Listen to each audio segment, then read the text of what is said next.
didn't lie to protect me. You lied to protect yourself. I was afraid that you wouldn't be able to forgive me.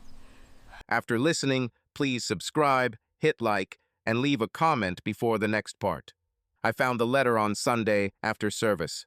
It was quiet, the way our house always is after church, the kind of hush that settles when everyone drifts to their chores, trying to hold on to a fragment of the morning prayer. Father went to check the livestock, Mother was making dinner, and I went upstairs to my room to change from Sunday clothes into everyday ones. The Bible lay on the dresser by the window, old, large, bound in dark, time-cracked leather. It was our family Bible, the kind that holds births, marriages, deaths. Mother had asked me that morning to bring it down because she wanted to check something in the family record, some date of birth, for a cousin I had never met. I picked up the Bible and something yellow slipped out. An envelope. It was old, yellowed at the edges, with no stamp, no address. Just an envelope tucked between pages somewhere in Genesis. I picked it up, feeling my heart suddenly thud harder. I didn't know why. Maybe because the flap had once been sealed and then opened very carefully, as if someone didn't want to damage it. Maybe because it had been hidden exactly where no one would look between the genealogy and the word. I sat on the edge of the bed and drew out a sheet of paper. It was thin, lined, torn from a notebook, the kind they sell in ordinary stores in town. Not our paper, not Amish.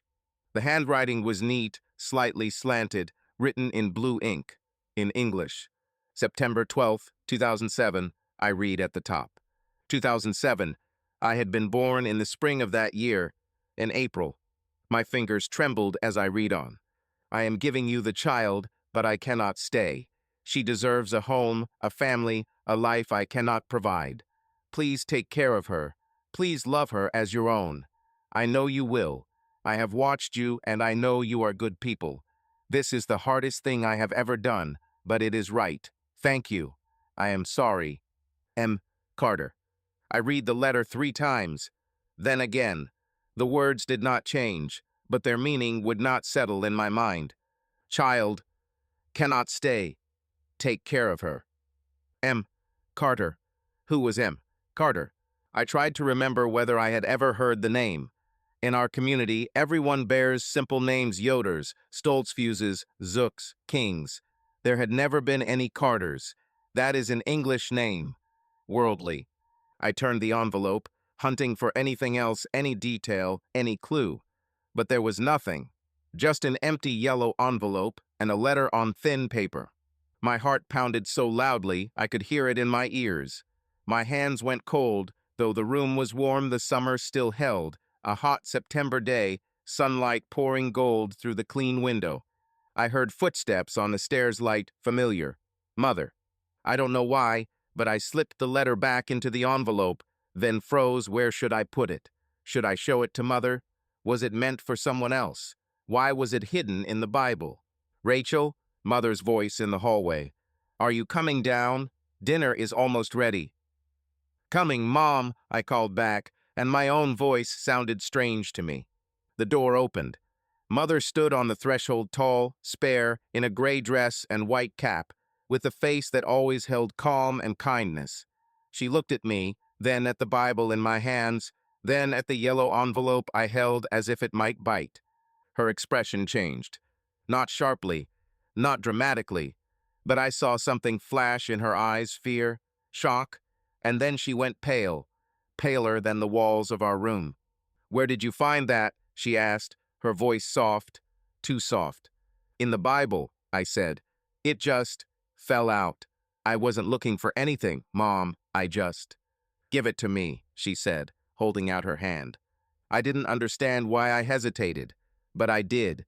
The envelope was in my hand. Her hand hovered between us, and I could not make myself give it up. Not at once.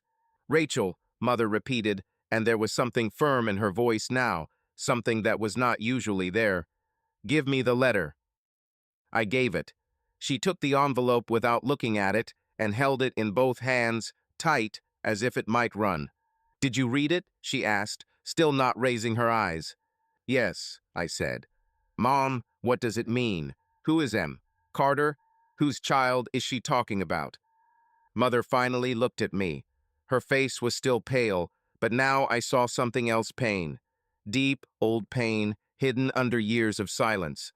"Wait here," she said. "But, Mom—" "Wait here, Rachel," she said firmly, and left the room with the letter. I stood in the middle of my room, staring at the open door she had just passed through, not understanding what had happened. My legs were shaking, so I sat again. The Bible was still open on my lap at the family record page. Voices rose from downstairs, muffled but tense. Mother was talking to Father. I couldn't make out the words, but I could hear the tones, hers high and worried, his low and contained, the same tone he used when something serious had happened. When a cow calved hard. When the neighbor's farm burned down 3 years ago. When Grandpa died. I rose and went to the doorway, trying to listen better. My heart hammered so hard it drowned everything else. She wasn't supposed to know, Mother's voice. "The time has come, Father's." "Not yet, too soon." Then silence. Long, heavy silence that lasted so long I thought of going down, when suddenly I heard Father's heavy steps on the wooden floor. The outside door opened and slammed. I ran to the window and looked out. Father was walking fast toward the barn, and in his hands was the Bible, our family Bible, the one he had taken downstairs. His shoulders were tight, his head down, and there was a kind of resolve in his steps that scared me. I left my room and went down. Mother stood at the kitchen table, her back to the stairs. Her hands lay flat on the counter. She leaned on them as if without that support she might fall. "Mom," I called softly. She did not turn, not at once. When she finally did, her eyes were red, though her cheeks were dry. "Dinner will be ready," she said. "Set the table." "But Mom, what—" "Set the table, Rachel," she repeated, and there was a weariness in her voice I had never heard before. I took plates from the shelf. Forks, spoons, cups, all the things I had done 1,000 times, but my hands would not obey. I put everything in its place while Mother stood at the stove stirring a pot of stew, and we kept silent. Through the window, I saw my brothers Aaron and Jacob coming in from the field. They were 14 and 12, and as always, they were shoving each other and laughing, unaware that something in the house had shifted, that everything had shifted. Father did not come back for dinner. Mother called the boys. We sat at the table, prayed in silence, as always, and began to eat. No one asked where Father was. No one asked why I was so pale and quiet. In our home, we did not ask when the adults were silent. We trusted silence as we trusted words. But this silence was different. It pressed on the chest, made it hard to swallow, filled the room like a thick fog. I looked out the window at the barn where Father had hidden with our family Bible and all its secrets, and I knew that nothing would be the same after this day. The next morning I woke before everyone else. The sun was only beginning to rise over the fields, painting the sky in pink and gold, and I was already at the window, staring at the barn where Father had hidden the day before. He came back late that night after I was already in bed, awake, listening to every sound below. I heard him speak softly with Mother in the kitchen. The voices were muted, the words unclear, the tone heavy, troubled. At breakfast, Father sat silent, eating his oatmeal and not lifting his eyes. Mother poured coffee, passed bread, smiled at the boys when they told some story about yesterday's game, but the smile did not reach her eyes. When I tried to catch her gaze, she turned away, as if she suddenly remembered something important at the stove. After breakfast, Father went to the field with Aaron and Jacob. I stayed to help Mother with the dishes, and we washed in a silence that grew heavier each minute. Finally, I broke.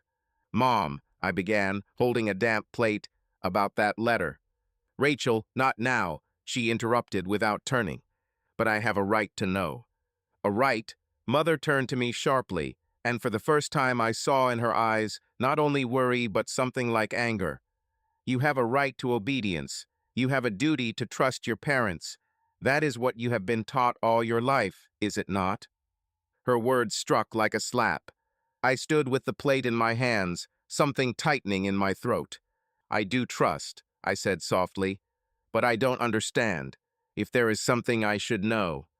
When the time comes, we will tell you everything, Mother said, and her voice softened again, tired. For now, please just give us time. She turned back to the sink, and from the curve of her shoulders, I knew the conversation was over. I dried the plate, put it on the shelf, and left the kitchen, feeling a churn of hurt, confusion, and something else, fear I didn't want to name. Time. They were asking me for time. But how long had they been silent already? 17 years. I walked to our neighbor's place, Mrs. Ashton's. She lived a quarter-mile away in a small house by the road that always smelled of apple pie and fresh laundry. Mrs. Ashton was one of the oldest women in our community, over 80, and she still kept a garden, tended chickens, and could tell stories about everyone and everything that had happened in the county over the last 50 years. She sat on the porch shelling peas into a big bowl when I arrived. Seeing me, she smiled. "Rachel Yoder, what a rare guest. Sit, child. Help an old woman with these endless peas." I sat beside her, took a handful of pods, and began to shell. For a while we worked in silence as I searched for a way to start. At last I simply said, "Mrs. Ashton, you've known my family a long time, haven't you?" "Of course, child. I remember your father when he was still a boy, not taller than a chair." She chuckled, eyes twinkling. "Always serious, even then. Not like the other boys who ran and shouted. Isaac kept to himself, always thinking." I nodded, shelling and stacking the empty pods. "And do you remember when I was born?" Mrs. Ashton looked at me from under lowered lids, and I noticed her hands pause for a moment. "I remember," she said slowly. "It was spring. April. Your mother was so happy to finally have a daughter after 2 sons. And before that, I chose my words carefully, as if walking on thin ice. Were there any special events in our family? Did anyone come? Someone not from our community?" The old woman looked at me again, and this time her gaze was keen, penetrating. "Why do you ask, child?" I did not answer at once. I shelled peas, looking at my hands, at the green pods, at anything but her. "I just heard something," I invented. "Someone mentioned a name. Carter. Carter. I wondered if that might be someone my family used to know." Mrs. Ashton set a pod down in the bowl. Her face grew serious. "Martha Carter," she said softly, and the name sounded as if she had not spoken it in many years. "I haven't heard that name in a long time." My heart pounded so hard I feared she would hear it. "Who was she?" The old woman sighed, set the bowl aside, and folded her hands on her lap. "It's an old story, Rachel. Old and sad." She paused, looking out over the fields where the wind stirred the tall grass. "Martha Carter lived in the next county, about 10 miles from here. She was not Amish by birth, but she came to the church as a young woman, took on our faith and way of life. She married David Carter, a good man, a carpenter. They had a small farm, but a nice one." I listened, holding my breath. David died suddenly. His heart stopped right out in the field during harvest. Martha was left alone, no children, no family. She tried to keep the farm, but it was hard. "Your father," Mrs. Ashton cast me a quick glance. "He helped her. He went over, fixed the roof, fed the stock, helped with the harvest. It was right, Christian. We always help widows." "But," I prompted, hearing more was coming. "But people began to talk," she said quietly. "Your father went there often, very often. And Martha, she was a beautiful woman, Rachel. Young, lonely. And Isaac was not married then. People started to whisper. Your grandfather, God rest him, was very strict about such things. He forbade Isaac to go. And Martha, soon she left the church, sold the farm and went away. No one knew where. It was in the fall, right before your father married your mother." I sat still, taking it in. Fall. Father married mother in winter. I knew that from the family record. I was born the following spring. "Mrs. Ashton," I began, my voice barely steady, "do you think there was something between them, between father and Martha Carter?" The old woman was silent a long moment. Then she put her wrinkled hand over mine. "Child, I don't know what was and what wasn't. I only know your father is an honorable man, and your mother is the best woman I know. If there are secrets between them, I expect there are reasons. Good reasons. Her words did not soothe me. If anything, they raised more questions. I thanked Mrs. Ashton and walked home slowly, thinking of what I'd heard. Martha Carter. M. Carter. The same signature on the letter. A woman father knew. A woman people whispered about. A woman who left in fall before father married. And then, in spring, I appeared. That evening, while everyone was busy, the boys playing in the yard, mother doing laundry, father fixing the fence by the pen, I went up to the attic. Hardly anyone went there unless we needed something old. Trunks of clothes, tools, old magazines, books. I was looking for something specific: photographs. Among us, photographs are discouraged as pride, but sometimes, especially in youth, people keep a few from before baptism or gifted by worldly relatives. In an old wooden trunk beneath winter quilts, I found a small tin box. I opened it. Inside were a few photos, edges yellowed with time. The first father with grandpa, both solemn, standing by a new barn. The second mother young, before the wedding, smiling shyly. The third. I froze. In the third, father was much younger, maybe 20. He stood by a wagon loaded with hay, a pitchfork in his hands. And beside him, off to the side, a bit blurred, stood a woman. She wore a plain dress. Her hair was not under a cap, it fell in dark waves over her shoulders. She was not looking at the camera, but at father, and her smile was the kind people wear when they look at someone who matters. I went to the window where the light was better and studied her. The features, the shape of the nose, the line of the chin. Cold ran down my spine. There was an old cracked mirror in the attic corner, covered with cloth. I pulled the cloth away, the photo in one hand, and faced the mirror. I looked at myself, then at the photo, then back at me. Dark hair, the same texture, wavy, an oval face with a slightly pointed chin, eyes not round like mother's, but almond-shaped, with corners a little down-turned, a straight, fine nose, not like father's broad-nostriled one. I looked like that woman. Not a little, a lot. The photo trembled in my hand. I sat right on the floor, among dust and old things, staring from the photo to my reflection, the world around me blurred. All these years they knew. Mother, who had borne 2 sons and somehow had no pictures of being pregnant with a daughter. Father, who always looked at me with a special tenderness, but also with something else: guilt, sorrow. I remembered other children sometimes saying I didn't look like mother. Mrs. Miller once remarked my eyes were not ours. Grandmother on mother's side always kept a bit more distance from me than from the boys. It all aligned. I sat on the attic floor, clutching the photo, and felt something break inside. Not anger, not hurt. Something worse, an unraveling of everything I believed in, everything I was a lie. Who am I? Rachel Yoder, daughter of Isaac and Sarah, or someone else? Someone given away, relinquished, taken in from mercy or duty? Mother's voice drifted up from below, calling me to supper. I stood, slipped the photo into my dress pocket, covered the mirror again, and went downstairs. My family sat at the table. Father, mother, Aaron, Jacob. We prayed before eating, as always. Mother served potatoes and meat. The boys told something funny from the field.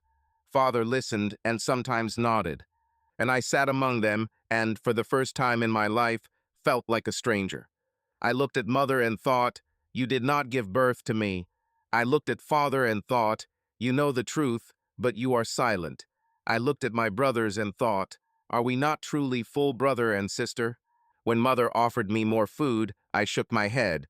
When father asked if I was all right, I nodded without looking at him. That night in bed, I took out the photo and stared at it by moonlight through the window. Martha Carter, my mother. Then who is Sarah Yoder, the woman who raised me, sang me lullabies, taught me to sew and cook, kissed my scraped knees, and comforted me when I was sad. Tears slid down my cheeks, and I did not try to wipe them. I no longer knew who I was. In the days that followed, father barely spoke to me. Not that he ignored me completely. He said, "Good morning," nodded when I passed him the bread at table, even once asked if I felt well because he noticed I ate little. But the words were empty, mechanical, without the warmth that had always lived between us. Before, Father liked to talk with me. When I was younger, he took me to the fields and told me about the land, about the importance of understanding nature's rhythms, of listening to what it says. He explained why we rotate crops, how to know when harvest has come, how to care for animals with respect and gentleness. Even now older, sometimes he sat with me on the porch in the evening.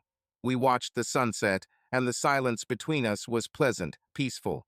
Now he avoided even that. When I entered a room, he found a reason to leave.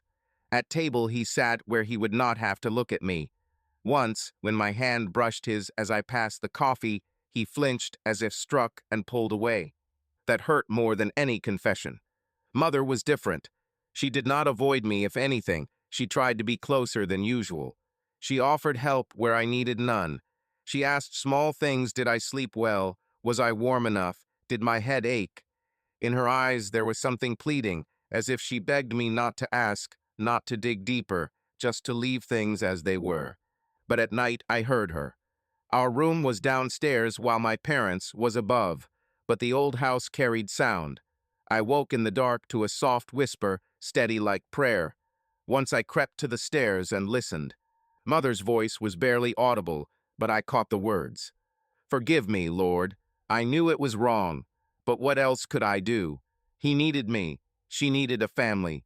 The sin must stay in the past. Give us strength. Let her not find out, or let her understand. Let her forgive." I stood in the dark on the cold wooden steps and listened to the woman I had called mother all my life, praying that I would never learn the truth, or praying for forgiveness because the truth existed. I went back to bed and did not sleep till morning. On Sunday, we went to service as usual. The congregation met at the Stoltzfus home, a big house with a wide room to hold everyone. Men on one side, women on the other, children up front. I sat between Mother and Mrs. Zook, looked at the simple wooden cross on the wall, and tried to fix my mind on prayer. Bishop Miller was old, but his voice was strong and sure. He read from Scripture, then spoke about faithfulness, about how important it is to hold one another in the community, to support one another in the faith. Then he said something that made every muscle in me tense. Truth cannot be buried forever, brothers and sisters. We may close our eyes, hide our secrets deep in the heart, even convince ourselves that if we do not speak of a thing, it does not exist. But God sees all. God knows all. Before him we cannot hide. He spoke on about honesty, that true repentance is only possible when we open our sins, not shelter behind silence. That true love for a neighbor is not deceit, even a merciful one, but truth, even when it hurts. I glanced at Father across the room. He sat rigid, staring ahead, his face stone. Mother's hands clenched in her lap, so hard her knuckles blanched. After service, as always, everyone stayed to eat together.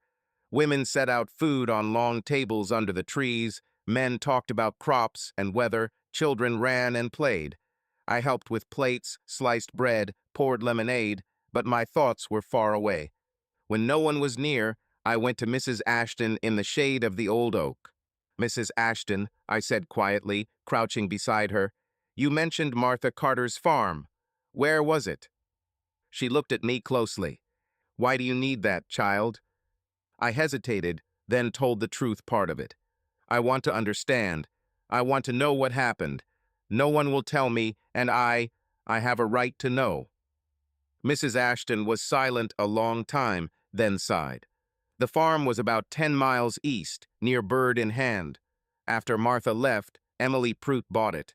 Emily passed about 2 years ago, but her niece, Ruth, lives there now. Lives alone, a bit odd, but kind. She put her hand over mine. "Rachel, be careful. Some doors are better left closed." But I already knew I would open those doors, no matter what was behind them. The next day, Monday, while everyone was busy, Father and the boys in the field, Mother at the market in town, I took my bicycle and rode east. 10 miles is a long way on a bike, especially on dirt roads, but I pedaled hard, ignoring the heat and the fatigue. The farm was small, a little neglected. The house needed paint, the fence stood more from habit than nails. A few chickens wandered the yard. A lone cow stood in the pen. I got off and went to the door. A woman of about 50 answered, thin, with gray hair under her cap and a wary expression. "Yes," she said shortly. "My name is Rachel Yoder," I began. "I'm looking for information about a woman who used to live here. Martha Carter. Do you know anything about her?" Ruth, at least, that is who I guessed. She was narrowed her eyes. "Martha Carter? That was a long time ago. Before my aunt bought this place. Why do you want it?" I didn't know what to say, so I told her. "It's personal. Very important. Please, if you have anything that belonged to her, or anything about her." Ruth studied me a long moment, weighing me. Then, unexpectedly, she nodded. "Come in. But be quick. I still have stock to feed." Inside was cool and close. The house had not seen a big cleaning in a while. Ruth led me to a small room that was used as a storeroom. When my aunt bought the farm, the former owner left some things. They're still here, in that box. She pointed to a big cardboard box in the corner. "I never threw them out. Thought maybe someone would come. No one did. If you want to look. I'll be in the yard." She left, and I was alone with the box. My hands trembled as I opened it. Inside lay a faded quilt, a few books, a hymn book, a diary with blank pages, a wooden pull toy horse with a broken wheel, and at the bottom an envelope. Another envelope, thicker than the first. I took it out. On it was written in careful ink, "Martha, please read." Inside was a letter several pages, densely written. Father's handwriting, I knew it at once, the same as in the family record. I sat on the floor and began to read. "Martha, I write this though I do not know if you will ever read it. Perhaps you have already gone. Perhaps you will burn this without reading. But I must write, or these words will choke me all my life. I love you. I have loved you since the day I saw you at David's funeral, when you stood by the grave so alone and lost, and I wanted to put my arms around you and tell you it would be all right. I loved you when I came to help at the farm, and we worked together till sunset, and I knew it was more than helping a widow. I loved you that night in August when a storm kept me at your place, and we sat by the window watching lightning, and you laid your head on my shoulder, and I knew I wanted that always. I know what happened between us is sin. We were not married. We broke God's law and the order of the church. I do not excuse it. I knew what I was doing and did it anyway because love was stronger than fear. When you said you were with child, I wanted to marry you. You know that. I came the next day and said I would go to the bishop, that we would set it right, that the child would be born in lawful marriage. But you said no. You said it would ruin me, my family, my standing in the church, that I am young, that my life is ahead, and you would not tie me to a woman the church would never fully accept because you came from outside. Then my father found out. Not about the child, about us. Someone saw me leaving your place late and told him. He came that evening when you and I were to meet and decide what to do. He was so angry, Martha, so disappointed. He said I had shamed our family, that if the church learned, we would both be put out. He said I must marry quickly a worthy girl from the church to smother the talk. He had already spoken to Sarah's father. The wedding would be in a month. I tried to tell him about the child, but I could not. The word stuck. If he learned you were with my child, he would. I don't know what he would have done. Perhaps forced you to go far away where no one knew. Perhaps forced you to give the child to strangers. I could not allow it. Sarah is a good girl. She is kind, obedient. She will be a good wife. She does not know about you and me. No one knows but my father, and he will never tell because it is shame to our family. Martha, I accept your choice. If you want to bear the child and raise her yourself, I will help as I can. I will find a way to send money to support you. But if you choose otherwise, if you decide the child is better off in a family, with both parents, with brothers and sisters, in a church that will accept her, then all must believe she is Sarah's child. Not because I am ashamed of you or our love, but because it is the only way to protect the child, to protect you, to protect all of us from a church that will not forgive. I love you. I will always love you. But I choose the child. Our child. Her future matters more than all else. Forgive me. For everything. Yours always, Isaac. The letter shook in my hands. I read it again and again, each word like a blow. He knew. He had always known. It was his idea to take me, to pass me as Sarah's child, to hide the truth. It wasn't Martha who abandoned me. It wasn't that she didn't want me. Together, they decided it would be better. For me, for the church, for everyone. But no one asked me. No one thought that someday I would grow and want to know the truth. I sat on the cold floor of a stranger's house, gripping my father's letter to the woman he loved, the woman who bore me and let me go so I could have a better life. I did not know what to feel. Anger, gratitude, betrayal, love, all of it at once and none of it clear. Outside, Ruth called, "Are you about done? I need to lock up."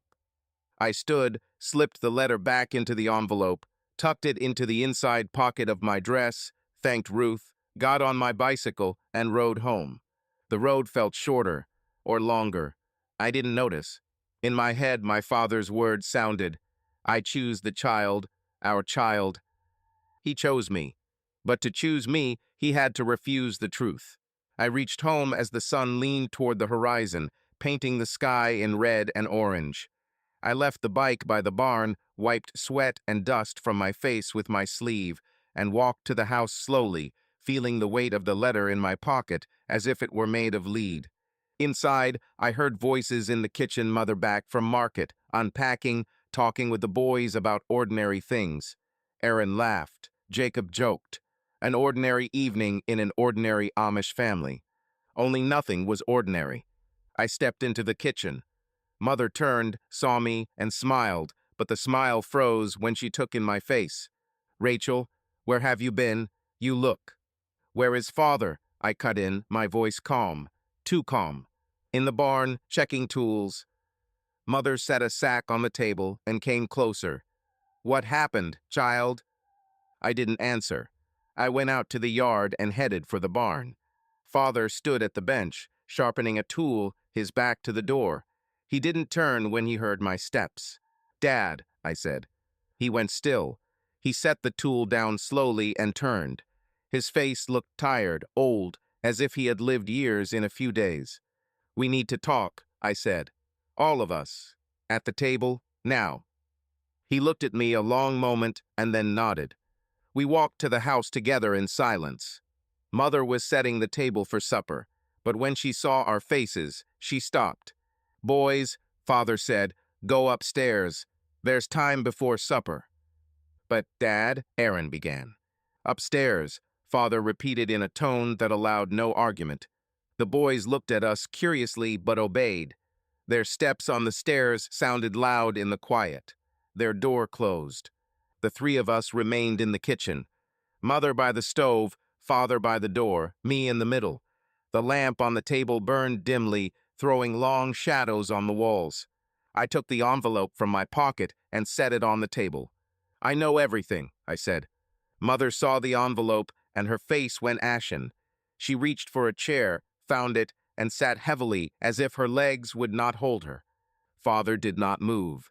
He stood by the door, looked at the envelope, looked at me, and in his eyes I saw pain so deep I felt sorry for him. For a moment, only a moment. "I went to Martha Carter's old farm," I went on. "I found your letter, the one you wrote her before I was born. I know you asked her to give me to you, that you decided to pass me off as your wife's child, that this was planned, that both of you, you and Mother, have known the truth for 17 years and kept silent." "Rachel," Mother began, her voice shaking, "my child." "I am not your child," I said sharply, and she flinched as if struck. "Not by blood. You did not bear me. You took me because you had no choice, because your husband brought home the fruit of his sin and asked you to claim it as your own." Mother began to cry quietly, without sound. Tears ran down her cheeks, and she did not wipe them. I loved you, she whispered. From the first day I held you, I loved you. You became my daughter, not because I had to, because I wanted to. I nursed you, fed you, sang to you, comforted you when you cried. I loved you as I love Aaron and Jacob. More, perhaps, because you were so small, so vulnerable, and I knew you came into this world through sin, and I wanted to give you love that would wash that sin away, make you clean. But you did not tell me the truth, I said. You let me live in a lie. You watched me grow, watched me look in the mirror and wonder why I didn't look like you, why my eyes were different, my hair, my face. You heard people whisper, and you said nothing. Mother folded her hands as if in prayer and shook her head. I wanted to protect you. I thought if you didn't know, it would be easier, that you would grow happy, loved, and not have to carry the pain, the shame. What shame? I cut in. Mine or yours? Father finally spoke.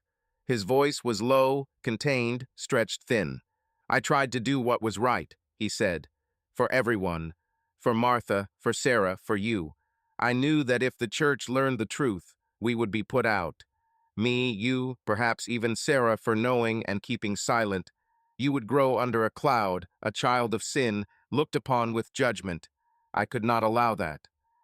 I stepped to the table, set my hands on it, and leaned toward him. You did what was right for yourself, I said, quiet but clear. You protected yourself from shame, your reputation, your place in the church. You allowed yourself to go on as if nothing had happened. And Martha Carter?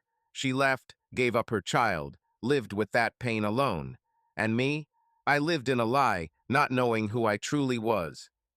Father took a step forward and, for the first time in days, looked me straight in the eyes. I loved her, he said, and his voice trembled. I loved Martha as I never thought I could love.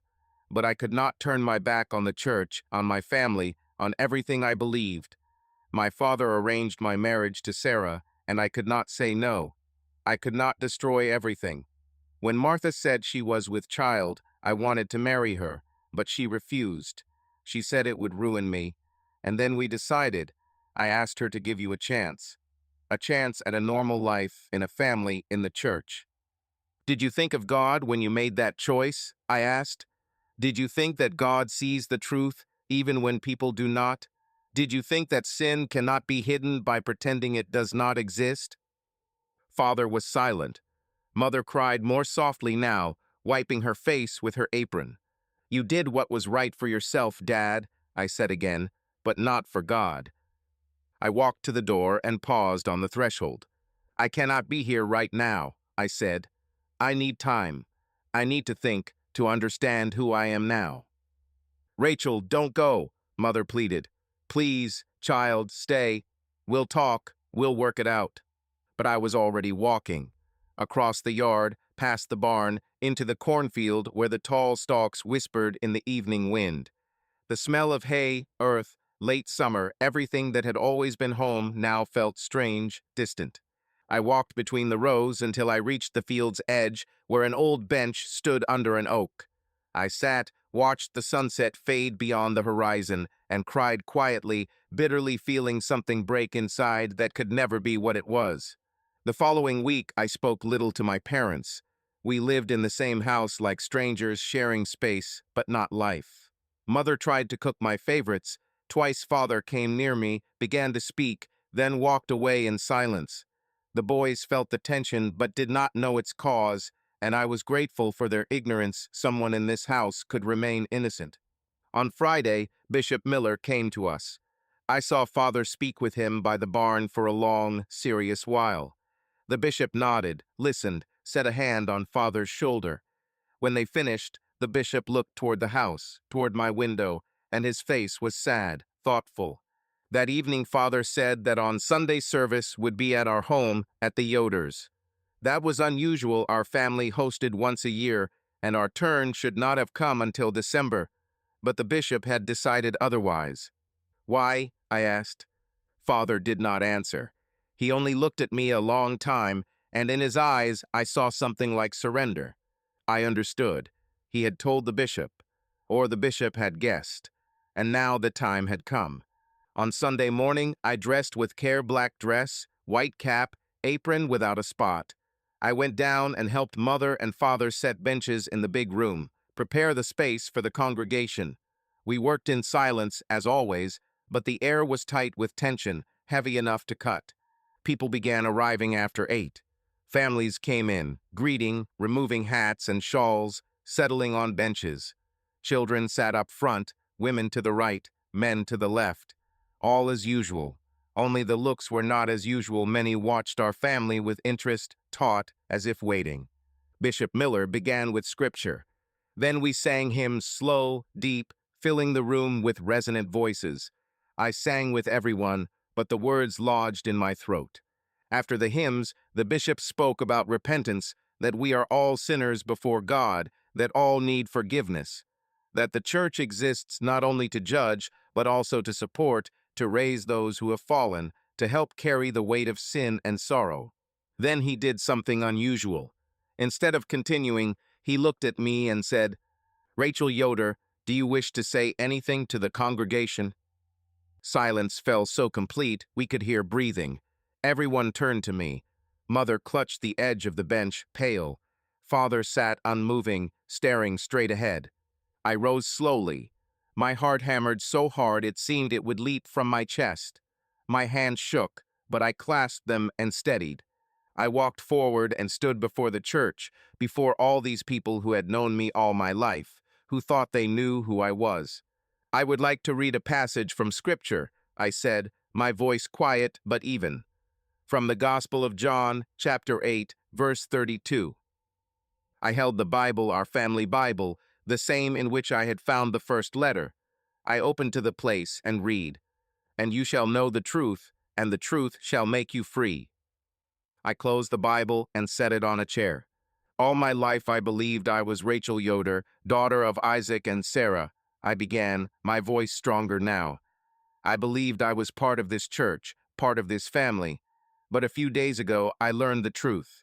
I learned that Sarah Yoder did not give birth to me, that my true mother is a woman named Martha Carter, who once lived among us and then left, that my father, Isaac Yoder, loved this woman, and I am the fruit of their sin. The room shuddered. Someone gasped. Someone covered a mouth with a hand. Mrs. Ashton shook her head sadly, as if she had already known, but it still hurt to hear. The bishop stood aside, his face unreadable. "I do not say this to accuse my father," I went on. "The sin was long ago, and only God judges it. I say this because I believe what I read. The truth makes us free. For 17 years I lived in the shadow of another's sin, not knowing it. I lived in a lie made to protect me, but which hid me from myself." I looked at Father. He sat bowed under a heavy weight, hands clasped. "I ask forgiveness," I said, "not for myself, but for bearing this sin's shadow. I ask forgiveness from anyone this lie has touched.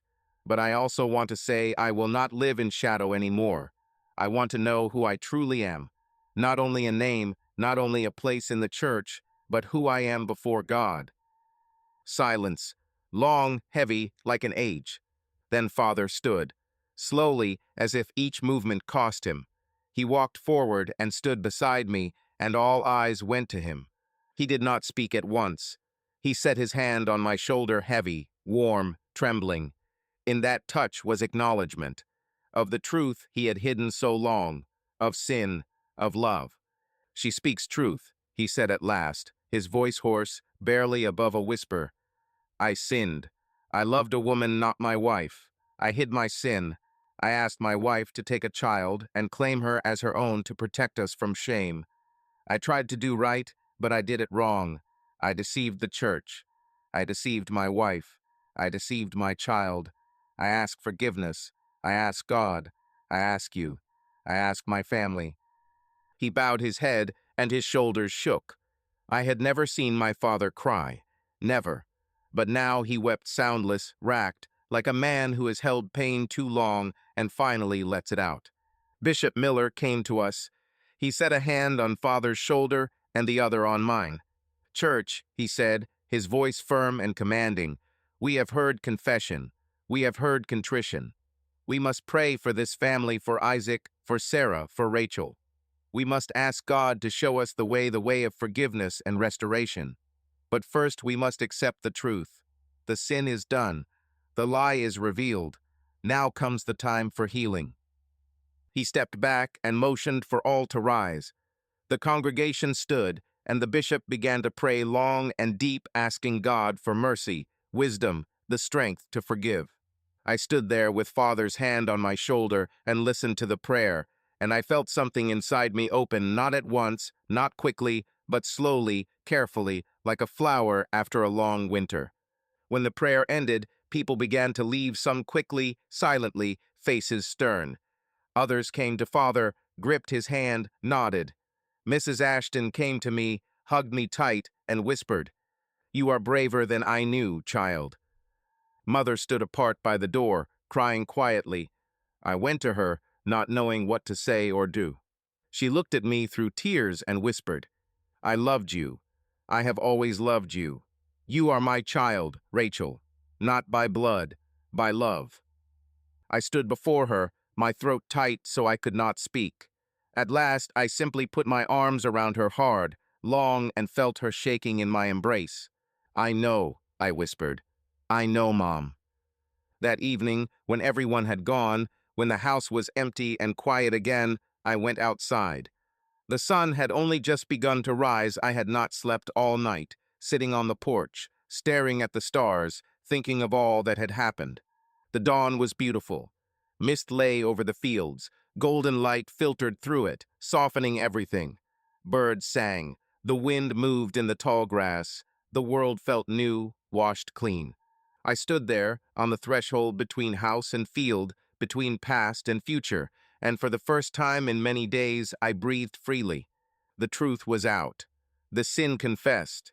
What would come next, whether the church would forgive or cast us out, whether we could still live together, I did not know. I might never know. But in that moment, as the sun rose over the misty fields and the light came through the dark, I knew one thing. I was free. Free of the lie. Free of the shadow. Free to be who I truly am, not only Rachel Yoder, but Rachel, child of love and sin, of forgiveness and hope, of past and future. I looked toward the sunrise and smiled. It was my new beginning. The end. Hit like and don't forget to subscribe. The next story will be even more intense. But if you are under 18, don't even think about clicking next.